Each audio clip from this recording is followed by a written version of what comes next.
Olá, meus amores! Voltei com vocês agora para a gente corrigir uma outra atividade.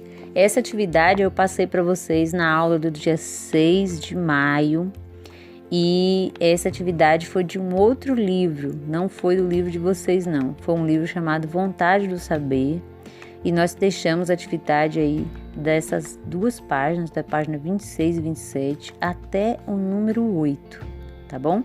E é a atividade que a gente vai estar corrigindo agora. Bem, vou chamar a atenção de vocês aí para a primeira parte da atividade, que é questões aí de revisão daquilo que nós já estudamos, já falamos, também tem no livro de vocês, mas é sempre bom a gente reforçar, tá? Então, a primeira pergunta, o que é história? A segunda, o que são fontes históricas? Cite alguns exemplos. A terceira, é possível chegar a uma verdade única e absoluta na produção de conhecimento histórico? Justifique sua resposta. E a quarta questão, o que são sujeitos históricos? Então, a gente vai começar corrigindo aí primeiro essas questões, tá? E depois a gente dá continuidade. Bom, a primeira questão, o que é história, né? Então, nós já falamos aqui, né, que a história não é uma disciplina, uma matéria, uma ciência que a gente vai só decorar as coisas, não. Então, é muito mais do que isso. A gente vai aprender como é que os seres humanos viveram em tempos passados, como é que eles foram se organizando e transformando tudo até os dias de hoje. Então, é muita coisa, não é? Então, olha o que a gente colocou aí. Um campo de conhecimento que se dedica ao estudo das ações dos seres humanos no tempo e no espaço. Então, a história, ela vai estudar todas as ações dos seres humanos no tempo e no espaço. No tempo, porque pode ser ontem, ano passado, 10 anos atrás, 100 anos atrás, 1000 anos atrás, 10.000 anos atrás. Certo? No espaço, porque pode ser aqui no Brasil, pode ser no Japão, pode ser lá na Europa, pode ser lá no continente africano, pode ser no continente da América do Norte, né? Então, pode ser em qualquer lugar. Por isso, o espaço, tá bom? Bom, a questão 2. Eu perguntei aí na questão 2 o que são fontes históricas e pedi para citar alguns exemplos. Então, olha aí o que são fontes históricas para a gente relembrar. São os vestígios deixados pelos seres humanos ao longo do tempo. Então, tudo que os seres humanos deixaram ao longo do tempo, enquanto eles estiveram aqui, né, eles deixaram fontes históricas, como, por exemplo, os jornais, livros, cartas, diários, pinturas, fotografias, objetos e relatos orais. Então, tudo isso são fontes históricas. Ah, professora, tinha uma moeda antiga lá que era do meu avô. Isso é uma fonte histórica? É, né? Ah, professora, tem uma roupa que era da minha bisavó, uma blusa que era da minha bisavó. É uma fonte histórica? Também. Então, tudo que é deixado por outras pessoas em outros períodos aí para a gente estudar e que serve como informações, trazem algumas informações sobre o modo dessa pessoa se vestir, se comportar, de que ela gostava de ler, de que maneira ela escrevia, sobre que assunto ela escrevia. Então, tudo isso são fontes históricas, tá bom? Bom, a terceira questão, né, que eu coloquei aí na atividade. É possível chegar a uma verdade única e absoluta na produção do conhecimento histórico? Vão justificar também a resposta. Será que nós conseguimos aí uma verdade única, absoluta? Eu estudei história e a história é assim, pronto. Não vai mudar não muda nunca. Pode mudar, tá? Então, observe aí que a gente colocou na terceira questão. Como o conhecimento histórico é resultado da investigação e acabei repetindo aí, resultado da investigação e produção de diversos historiadores, com diferentes visões de mundos e contextos. Não é possível termos uma verdade absoluta sobre os fatos e interpretações históricas. Como é, gente, que eu vou ter certeza absoluta que a princesa Isabel assinou lá a carta e a partir do dia que ela assinou aquela carta dando liberdade aos escravos, não houve mais nenhum escravo, né? Então, eu não tenho essa certeza.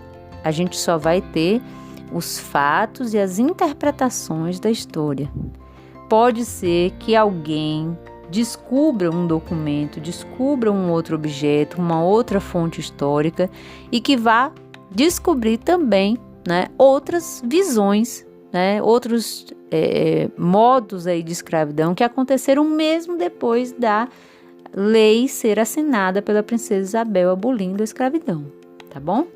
Então, sempre nós vamos ter novas pesquisas, novas descobertas na história, porque a gente não para, né? A gente não para de estudar e de aprender sobre a história. E cada coisinha que a gente vai descobrindo mais, né, nesse grande quebra-cabeça que é a história, a gente vai também tendo outras interpretações, outras visões, outras maneiras de, né, compreender aquela época, tá? A questão 4 agora. O que são sujeitos históricos? Esses sujeitos históricos somos nós. Todas as pessoas, independente da cor, da religião, se tem ou não tem dinheiro, se tem ou não tem casa, se tem ou não tem, não importa. Todos nós somos sujeitos históricos. Eu, você, o dono da padaria, a pessoa que sem teto, que não tem onde morar, está lá no meio da rua, são sujeitos históricos também, tá? Então, somos todos sujeitos históricos, individualmente ou em grupo, todos nós participamos do processo histórico.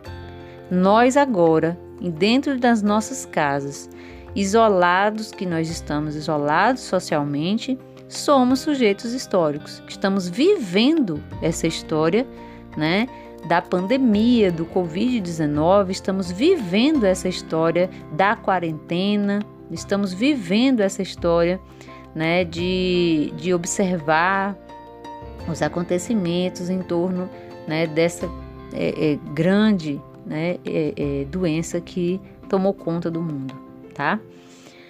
Bom, então, questão 4 respondida, né? E agora vamos dar uma olhada então nas outras questões, na questão 5 e 6, para a gente poder, né, dar continuidade na correção.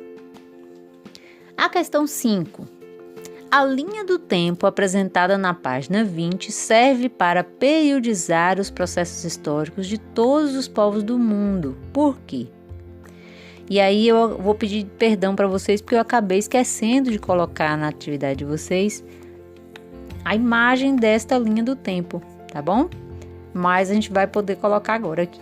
Eu vi que algumas pessoas deixaram de responder essa questão porque não ficaram sem entender qual era essa imagem aí. A questão 6. Escreva no caderno um texto sobre o que você espera aprender nas aulas de história durante este ano letivo. Olha, gente, é importante a gente pensar o seguinte: mesmo eu estando em minha casa e vocês estando na casa de vocês, eu não esqueço de vocês em momento nenhum. Então, quando a gente pensa aí nas atividades e a gente provoca vocês a pensarem a respeito disso, o que você espera aprender nas aulas de história? Então, o que você quer aprender? Para que a gente aprende, né? Então, mesmo a gente longe, mesmo a gente vivendo esse processo todo, eu tenho, né, me preocupado, tenho gravado as minhas aulas, olha, faço tudo com um carinho imenso, vocês não têm noção. É como se cada desenhozinho que eu procuro, um tamanho diferente de uma letra, uma cor, nas atividades e gravar as audioaulas para vocês, é com esse intuito, porque eu quero que você aprenda, né? Mesmo longe, mesmo com essas dificuldades que nós estamos vivendo, mas eu quero que você aprenda. Então, eu quero que na questão 6 você me diga o que você quer aprender, tá bom? Então, vamos ver aí o que a gente pode falar sobre essas duas questões agora. Bom, então, essa imagem, gente, é a imagem que a gente tem da linha do tempo, que vai ajudar a responder a questão 5, tá? Então, observe aí, tá pequenininho, mas eu vou fazer aqui a leitura para vocês das coisas mais importantes. A gente tem uma linha do tempo, né? Essa linhazinha que a gente tem coloridinha aqui embaixo, tá dividida em 3 cores aí diferentes. A primeira cor azul, que é um pedacinho bem maior, a segunda cor amarela e a terceira cor, uma cor lilás, né? Mais para um roxinho. Então, esses marcos aí, nessa linha do tempo, são os marcos de 1500, que foi quando chegou a esquadra portuguesa comandada por Pedro Álvares Cabral nas costas do Nordeste brasileiro.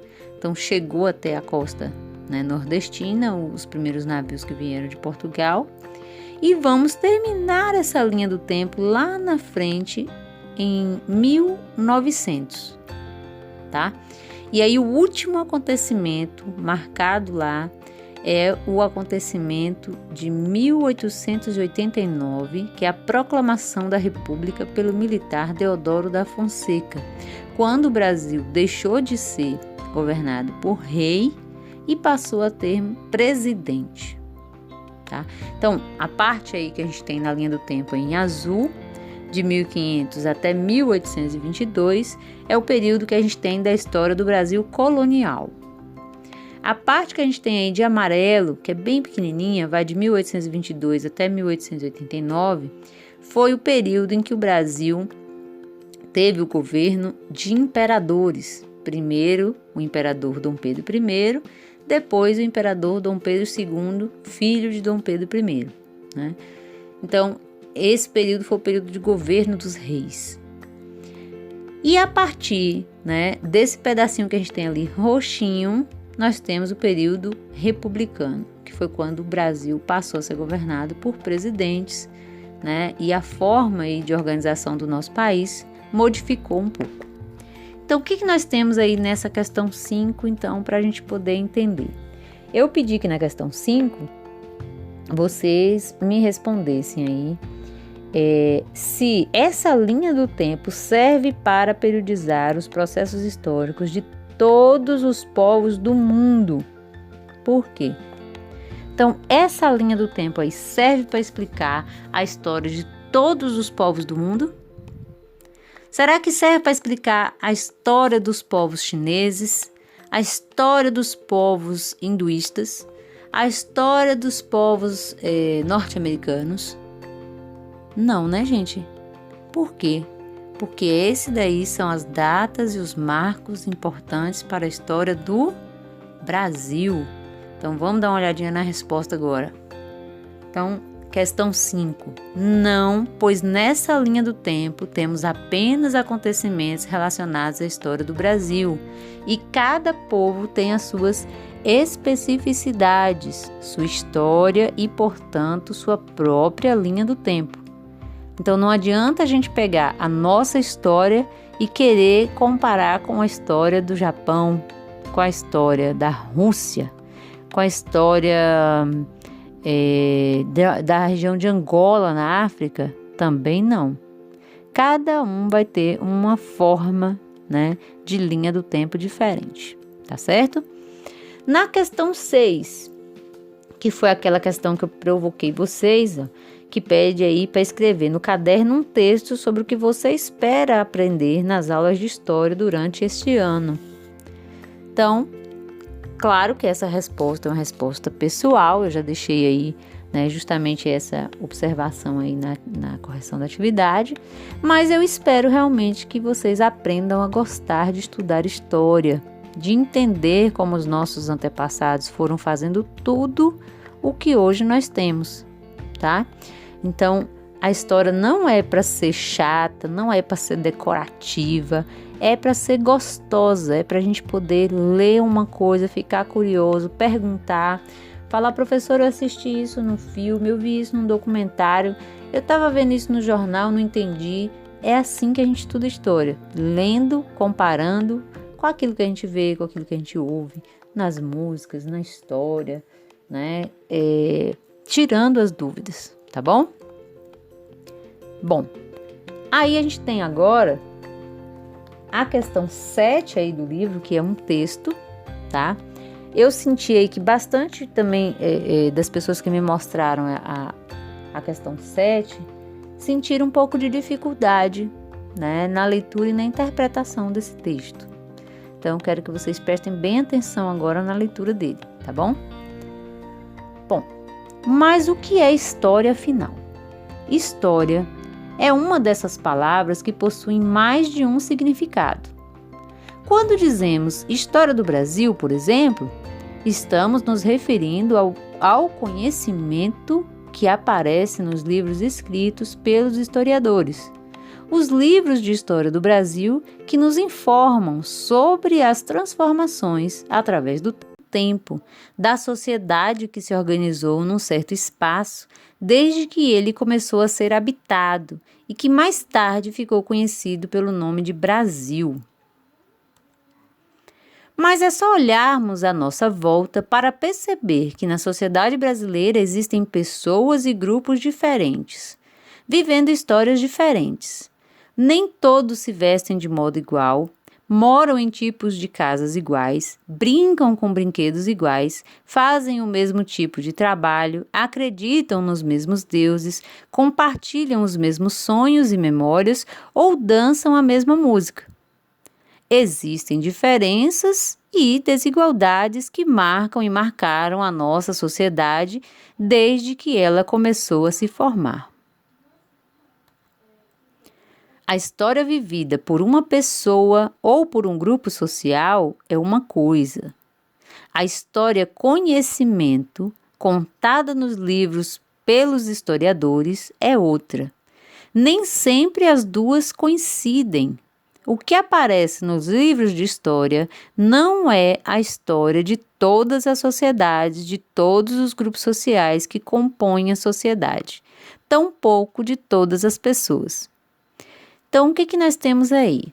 Né? Um texto de Maria Inês Turazi, né, que é autora, juntamente com Carmen Teresa Gabriel, no livro Tempo e História, publicado em São Paulo pela Editora Moderna. E a primeira pergunta: quais são os 2 tipos de história citados no texto? Então, temos 2 tipos aí de história e é para explicar cada um deles. Então, teve algumas pessoas que identificaram logo e perceberam sobre o primeiro, tá? A primeira forma aí de representação aí do tipo de história. Então, quais são esses 2 tipos? A primeira história citada é a história vivida, tá? Como é que é essa história vivida?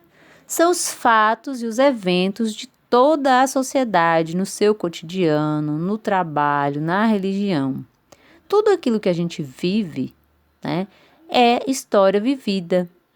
Então, os fatos, os acontecimentos, né, se participou de uma procissão, se participou de uma manifestação, se participou de uma reunião, se participou de uma aula, então, de uma palestra. Então, se eu fui tomar uma vacina no posto, então isso tudo é história vivida, tá? Faz parte do nosso cotidiano e todos nós fazemos.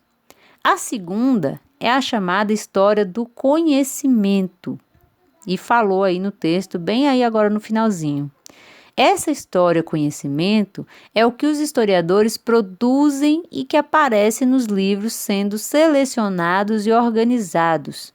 Então, a história conhecimento é aquela que não é que eu não faça parte, eu faço, mas ainda não está nos livros.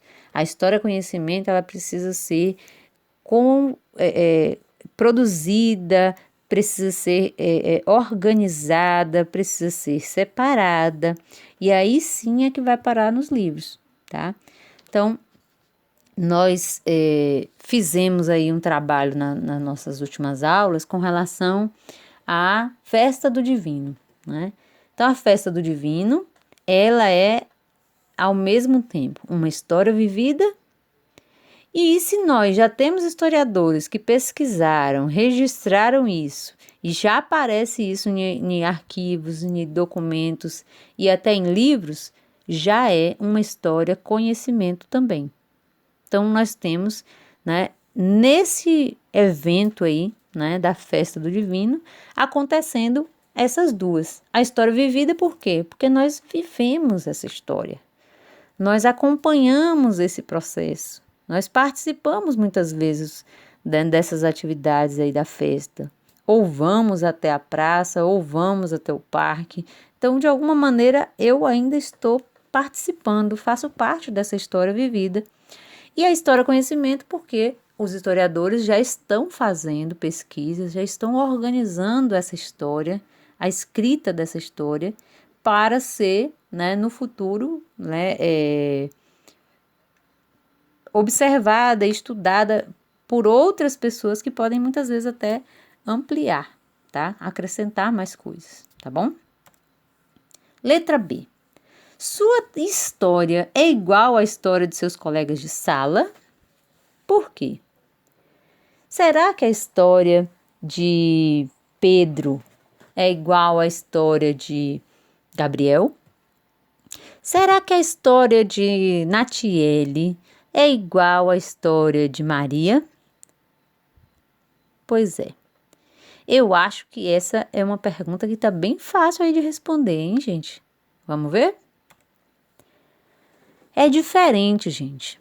Então, a história de um colega da sua sala é diferente da sua.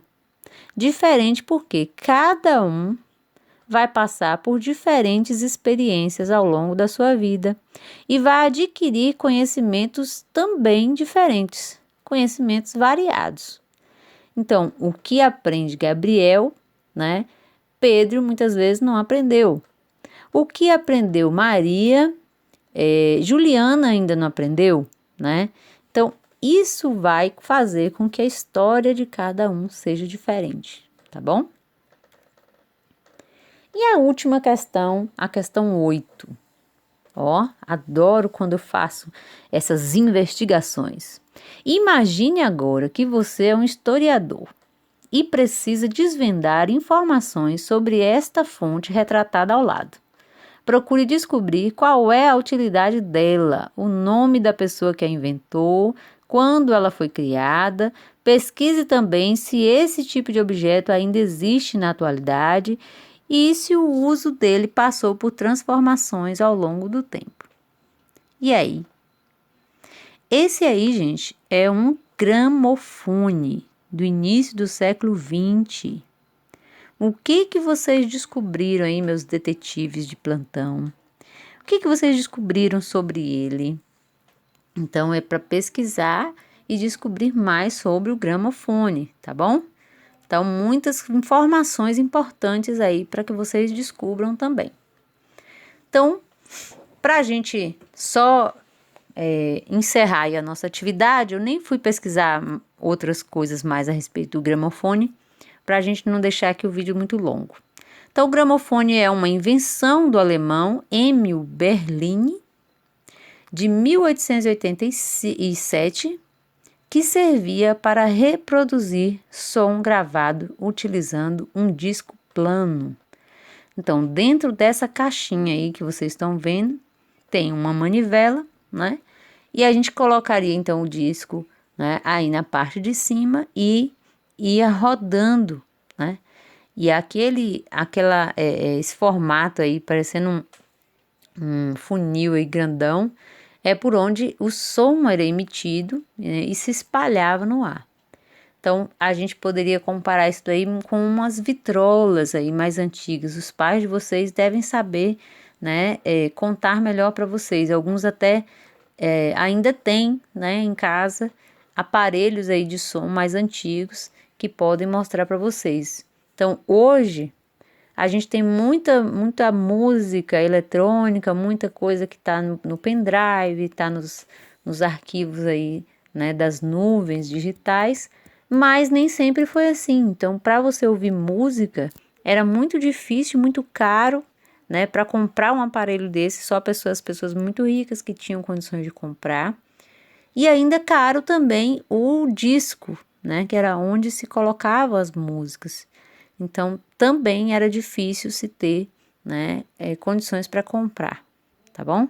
Então, fica a dica aí para quem pesquisou mais a respeito do gramofone, tá? E quem não pesquisou, aproveita aí a oportunidade para poder registrar e pesquisar aí também na atividade de vocês, tá bom? Bom, ainda temos a questão 9, que eu não me lembro se eu cheguei a colocar. Numa das minhas anotações aí, eu coloquei até 8. Aí eu tô na dúvida, mas na dúvida sim, eu coloquei aqui mesmo a 9. Se vocês não fizeram, é bom que vocês já registram aí no caderno de vocês agora, tá? Nessa questão, a gente tem uma notícia de jornal, tá bom? É um material que foi publicado na revista Educação. E aí a gente tem no texto o seguinte: exumação da família imperial une ciência e história. Em 2012, a análise dos restos mortais da família que governou o Brasil deu vida a novos conhecimentos históricos e ampliou as possibilidades de estudos científicos. Enquanto o caixão de Dona Leopoldina ia e voltava no equipamento de tomografia computadorizada, as primeiras imagens digitalizadas começaram a desvendar um misto de boato e lenda que já durava mais de 180 anos. Desde 1826, circulava a história de que Dona Leopoldina teria sido agredida por Dom Pedro I e quebrado o fêmur. Graças à exumação e aos exames feitos pela equipe do Instituto de Radiologia da USP, constatou-se não haver fratura no fêmur e nem em nenhum outro osso da primeira imperatriz brasileira. Então, gente, o que a gente tem aí nessa notícia? Falando que eles fizeram a exumação, né, do corpo da Dona Leopoldina, né, para tentar descobrir aí se essa história aí, um boato que havia sempre circulando aqui no Brasil, de que Dom Pedro I teria, né, agredido, teria, né, quebrado o fêmur, o osso, né, mais longo aqui da perna, da coxa que nós temos, é chamado fêmur. Então, eles descobriram através de um exame, né, que não tinha nada de fratura, ela nunca quebrou osso nenhum, tá? Então, o que a gente tem aí, né, de perguntas sobre essa notícia? Letra A. Nessa notícia são citados quais personagens históricos? Então, aparece o nome de quem na história? São citados os nomes de Dona Leopoldina e Dom Pedro I, tá? Então, Dom Pedro I foi o primeiro rei do Brasil e Dona Leopoldina, casada com Dom Pedro I, né, se casaram aqui no Brasil. Inclusive, na Globo estão agora até reprisando a novela que conta essa história de Dom Pedro I e Dona Leopoldina também, tá? Então, é bom a gente sempre tá fazendo essa ponte com aquilo que a gente tem mais próximo para a gente compreender melhor. A questão da letra B do 9 pergunta o seguinte: qual é o boato sobre a história da família real e imperial foi desmentido por meio deste estudo? Então, o boato era de que Dom Pedro I tivesse agredido Dona Leopoldina e quebrado o seu fêmur. Então, esse era um boato que corria, né, no Brasil, né? Todo mundo achava que realmente Dom Pedro I tivesse agredido, empurrado, né, feito algo semelhante e que por isso ela tinha quebrado o fêmur, tá? E aí eles descobriram que não existia nada de real nisso. Ela não tinha osso nenhum quebrado, né? Bom, a letra C. Qual a tecnologia utilizada para estudar os restos mortais da família real? Para eles estudarem, né, os ossos da família real, né, o caixão e tudo mais, eles utilizaram de um equipamento de tomografia computadorizada, tá? Então a tomografia é como se fosse um túnelzinho assim, coloca, a pessoa vai lá, fica deitadinha, não pode mexer em nada e a máquina vai fazendo um barulhão e vai tirando vários, como se fosse várias fotografias, vários raios-x, vai tirando do corpo todo, tá? Então, como tratava-se apenas dos restos mortais, então eles fizeram esses exames todos para poder verificar, né, o estado, se tinha tido algum tipo de problema, se tinha tido algum, né, eventual tiro, quebrou algum osso, tinha alguma outra enfermidade aí, eles fazem o exame e aí fizeram a tomografia computadorizada com o corpo da família real. E por último aí na letra D, tá? Em sua opinião, e aí me desculpem que a primeira letra de todas as frases aí a gente tem que sempre colocar a letra maiúscula, tá?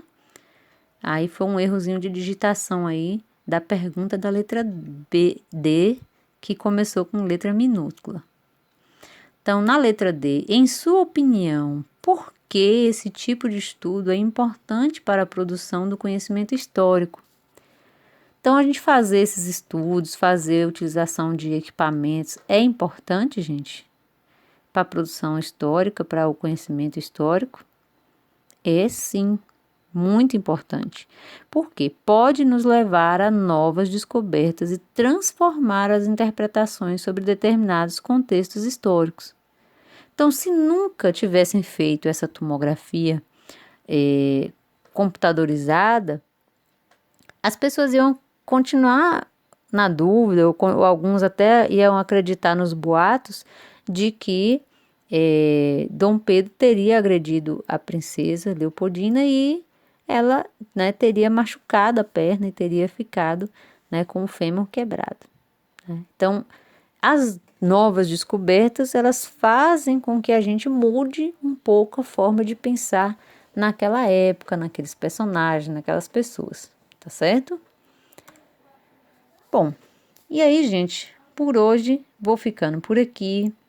Vou pedir a vocês que estudem com carinho, com dedicação, pois breve, gente, tudo isso vai passar e nós vamos nos encontrar para a gente comemorar juntos sobre isso tudo que vai, né, ficar para o passado. Eu quero que vocês agora prestem mais atenção ainda, né, para não sair de casa sem necessidade. Se sair, se for algo muito necessário, então use máscara, tá? Se não tiver uma máscara, improvisa, bota um lenço, alguma coisa, mas não saia, né, desprotegido. A gente tem muitos casos aí de vírus que está circulando, não só na nossa cidade, como na nossa região toda. E eu quero muito, muito, muito, muito ver todos vocês em breve e muito bem, tá bom? Fiquem em paz. Jesus abençoe cada um de vocês e logo a gente se vê, tá? Beijinho e se cuidem. Tchau, tchau.